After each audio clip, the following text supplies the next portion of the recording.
Hello everyone, this is Matthew once again, and following up from The Sixth Sense, which came out in 1999, we review another film that came out in 1999 that's also 20 years old,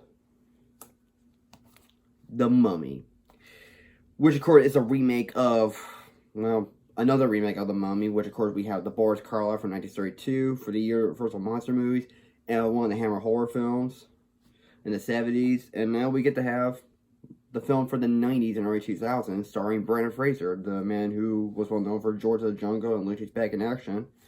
And it's directed by Steven Sommers, who will go on to direct the sequel to Mummy Returns, Van Helsing, as well as G.I. Joe Rise of the Cobra. Which, of course, I've never seen Van Helsing. Mummy Returns, forgettable sequel. I'm not a fan of Tomb of the Dragon Emperor, which is not directed by Steven Sommers, but it is directed by Rob Cohen, who did The Fast and the Furious. And of course, that film came out the same year as King of the Crystal Skull, which, get that, I'd rather watch that film than Tomb of the Dragon Emperor. And G.I. Joe Rise of the Cobra, when I saw it 10 years ago, I liked it, but now, the more I think about it, it just doesn't hold up that well. But this is pretty much, I would say by far, this is Steven Sommers' best film. As of course, like I said, it has Brendan Fraser in it, it has Rachel Weisz in it, Arnold Vosloo, John Hannah, music by Jerry Goldsmith. And Steven Sommers not only wrote the script, but he also directed it, and the effects are done by ILM. So, I first saw The Mummy on television. I remember enjoying it, but I never watched it ever since the last time on television. By the time I finally saw the Blu-ray, well, here's how it goes. But first, here's how the film came to be. After numerous directors, like George A. Romero, Wes Craven, and among others, Steven Sommers was selected as the director for the film, and he pitched his vision for the film as like a cross between something like a kind of like a Indiana Jones or Jason the Argonauts, but with the mummy in it that's giving the hero a hard time. And Brendan Fraser was cast for this film when Steven Sommers felt that he really does fit the swashbuckler type hero of Errol Flynn, who really doesn't take himself too seriously, and Fraser really understood it, and that's exactly the way how he thought this character should be, just after he came out with the sense of George of the Jungle. And the film itself, Sommers originally wanted to open this film the old-fashioned Universal logo in black and white, like the Universal Monster movies, but instead they used the modern Universal logo and making it color, which of course he'll revisit that concept for the 2004 movie Van Helsing. And when The Mummy came out in the summer of 1999, it received mixed reviews by critics, but it did pretty well at the box office by surpassing its $80 million budget for grossing $155.3 million. It only earned one Oscar nomination for the sound, but like The Sixth Sense, which of course it was nominated for Best Film Editing, but The Matrix won that award for editing, but now it gets to win the Sound Award. I want to review that sometime, since 2019 is about to come to an end soon. So, and now that 20 years has passed, is it really as good as fun as it was? The answer to that is yes. Although, I don't think this film is really that scary, which I know there are some parts that does try to be scary, but sadly, it doesn't work at all. But of course, the director admitted that he didn't intend this film to be a straight-up horror film. That doesn't mean it needs to be taken this seriously. He just wants to have fun with this movie. And as a summer popcorn entertainment flick, it succeeds. And it's just like watching a good old fun fashion B movie.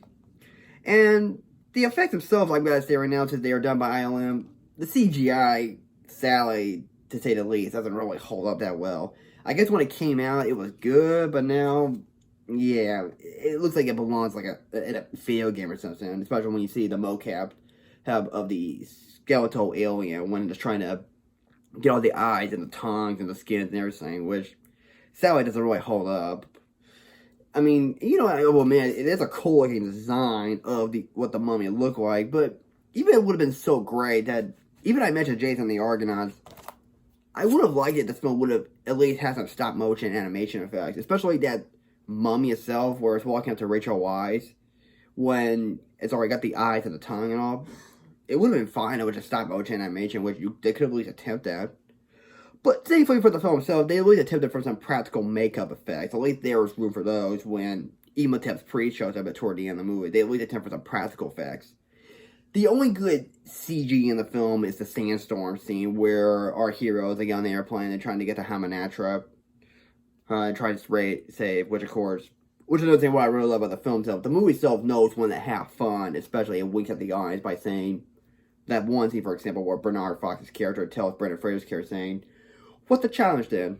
Rescue the damsel in distress, kill the bad guy, save the world." Which the movie itself, it knows what it is. That it knows when to have fun. And the comedy itself is great. And the action scenes, of course, are a lot of fun. And, like, the characters are fun as well. Which, of course, I know this movie is like watching a good old Saturday morning cartoon, but in a good way. And probably a much better cartoon than the 2016 Ghostbusters movie, which, of course, that film was trying to be like a cartoon, but sadly it failed to be a good Saturday morning cartoon. This is a good Saturday morning cartoon that I can always have fun. Especially where I have nothing to do, where else I can't even watch a movie to be in the mood for. I can just watch a movie just to turn off my brain and watch it for what it is. So you can watch this movie with your brain turned off and just watch it for what it is. Just a fun popcorn entertainment movie. And the cast all did great. Richard Weisz is beautiful to look at. I saw John Hannah was fun as well. And Arnold Vosloo was really good for playing with a really good bad guy, of course, which of course he kind of reminds me a bit of Billy Zane.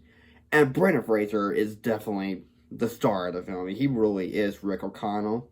And without him, the film would not been that good. Which, of course, I know that the film itself, they were thinking of getting like Tom Cruise or Kurt Russell or Bruce Campbell in the lead.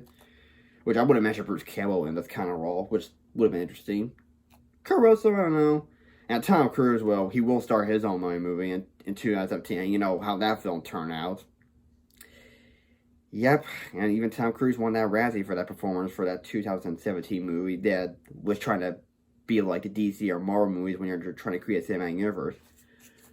But this one wasn't trying to create a cinematic universe. It was just being a movie of its own. The movie, sadly, I would not put it on the same level as the Indiana Jones movies, especially like, it doesn't be on the same level as Raiders of the Lost Ark. Which, of course, I would think the Indiana Jones films are much better made movies than this. But nevertheless, I do like The Mummy, which I'm just saying it's just not on the same level as Raiders. Because Raiders is to me, it's like the definitive of classic action adventure movies. Which I can review that movie, but that'll be another time to explain my thoughts about that film.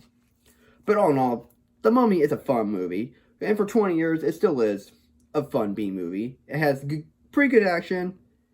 CGI isn't all that great. But at least it made room for some practical effects, which is the only good CG we have in the film is a sandstorm. The comedy is funny, and the music by Jerry Goldsmith, which I can't forget about, it definitely is very well scored. Definitely one of his best he's ever done. Which I really love the music. Really love the locations. Love the way how the film look. Especially, it's like very appealing to look at for its visual, which is definitely watching nothing but eye candy. The way how Egypt looks.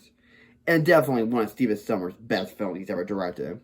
And when you look at Steven Sommers' films, you'll go and say, yep, this is his best film. So all in all, for a B movie of The Mummy, I'm going to give this film a B. It's not perfect. It's really not that scary at all, but it still was a fun movie. And I had to review this movie because there's been many carnage in The Mummy since The Mummy is well known to the bar of the Cardiff one. But this one, of course, definitely not a scary film, but definitely not a bad film to watch. And especially, nothing wrong with watching this movie for the month of October. So, that's The Mummy. And let me know what you think of this video. Do you like it? Do you not like it? Let me know. Feel free to put your comments down below and don't forget to subscribe if I did. So thank you for watching. Take care. And now, this time we gone from seeing dead people, mummies in Egypt, but then we go to a space where no one can hear you scream. And that's coming up next.